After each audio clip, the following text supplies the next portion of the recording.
speech back when I'm in trouble. There we go. Speech is back. Wow, this is really cool. This is my first time in the Philippines ever.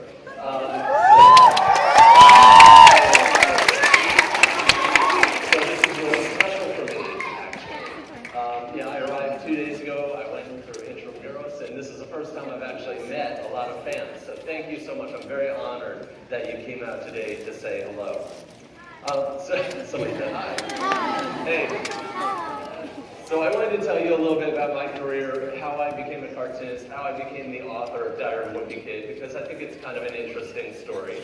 And it actually started with comics.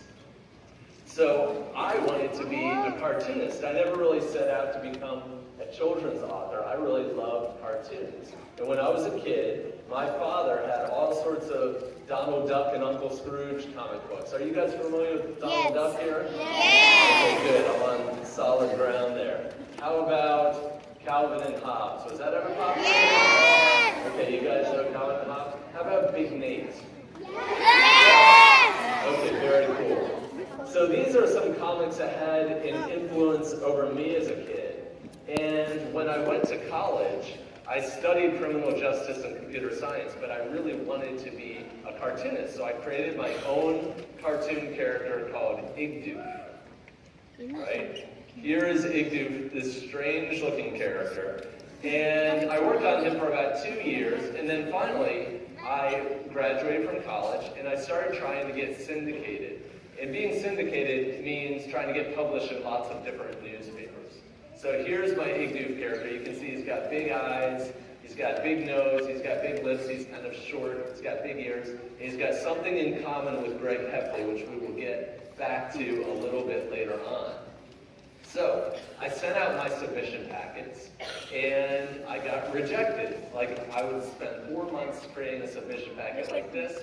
I put in my best work, and then I'd get rejected. And that happened again and again and again. So for 3 years, I would go through that cycle, and I wasn't getting any kind of feedback. Nobody was saying, here's something you could try a little, try better, or do this a little bit better. Nobody was giving me any kind of feedback at all. So eventually I said, you know what, this is a problem, because I really want to be a cartoonist, but I don't think I can draw well enough to be in the newspapers. So what do you do if you draw like a kid and you want to be a cartoonist? Well, you come up with an idea like Diary of a Wimpy Kid, where you can draw like a kid and make it look like you're doing it on purpose, right? So that's where I got the idea for Diary of a Wimpy Kid. And what I did was I decided to just start writing down every funny thing that happened to me as a kid. I had this sketchbook that I decided I was going to fill up with ideas, every funny thing that happened to me as a kid. And so this is one of the pages from my sketchbook. Let's take a look at another. So here's another. As I wrote, I started writing smaller and smaller. I think I was worried that I was getting to the end too quickly. So the very last page looked like that. Which is just crazy. You can't even read the text at that size. So it actually took me 4 months to fill up just that one page. Right? It took me 4 years to fill up my whole sketchbook. So I wanted to show you how an idea goes from something that happened in real life or to something that happens in the book. So let's zoom in here. Okay. So here's a picture. I know it's very blurry, right? But can anybody in these first few rows tell me what book that image might be from? Do you know? What book? Do you think you know? Me.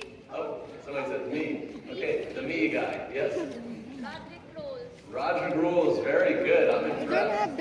Okay, so this is a scene where the teenagers have a party. Okay, the teenagers have a party, and then they accidentally take a picture of the party, right? I don't know if this is a very American thing. I don't know if this happens here as well, but teenagers, when their parents leave the house, they always try to have a party, right? They always get caught, right? So I thought I'd write about that. So here's where the teenagers have a party. So here's where the idea came from, actually. All right, here's what it looks like in the book, right?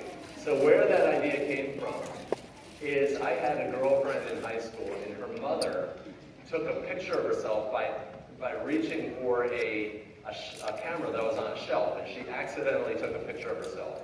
And that's how I got the idea. So here is what that looked like. Okay. And if you look at her face, it's exactly the same as this guy, right? So that really happened in real life. And most things in Diary of a Wimpy Kid happen in real life similarly. Like, for example, my brother really did tell me in the middle of the summer that I had slept through the whole summer. He woke me up, told me that I had slept through the whole summer, right? But that luckily I woke up in time for the first day of school, right? I really had this really dumb game I played with my friend where I threw a ball at him while he was rolling by, and I broke his wrist. It was really sad. But then I turned it into comic gold, and now I'm profiting from it. So, you know, almost everything in Diary of a Wimpy Kid happened in real life in some form. And I've really encouraged you kids, like everybody says, how do you make your Diary of a Wimpy Kid books funny? Well, I'm just taking real life experiences, putting a little twist on them. So every kid here, if you keep a journal, if you start writing down the funny things that are happening to you now, you can have 10 Diary of a Wimpy Kid books when you're my age very easily. So I remember the day, I worked on Diary of a Wimpy Kid for a long time. And then finally, I met an editor in 2006. And a year later, the book was published. So here's what the first book looked like. And I remember how exciting it was to get that book in the mail. You know, because publishing, I see you've got the book, very cool. Publishing is all about having ideas and then having them made real, having them made into print. So that was a really exciting day. Ever since that point, 2007, my life has been totally crazy. And the book is published in 52 languages, including some languages that aren't really actively spoken anymore, like Latin. Now, I'm a Catholic, and so the first Latin book, can you guess who the first Latin book went to?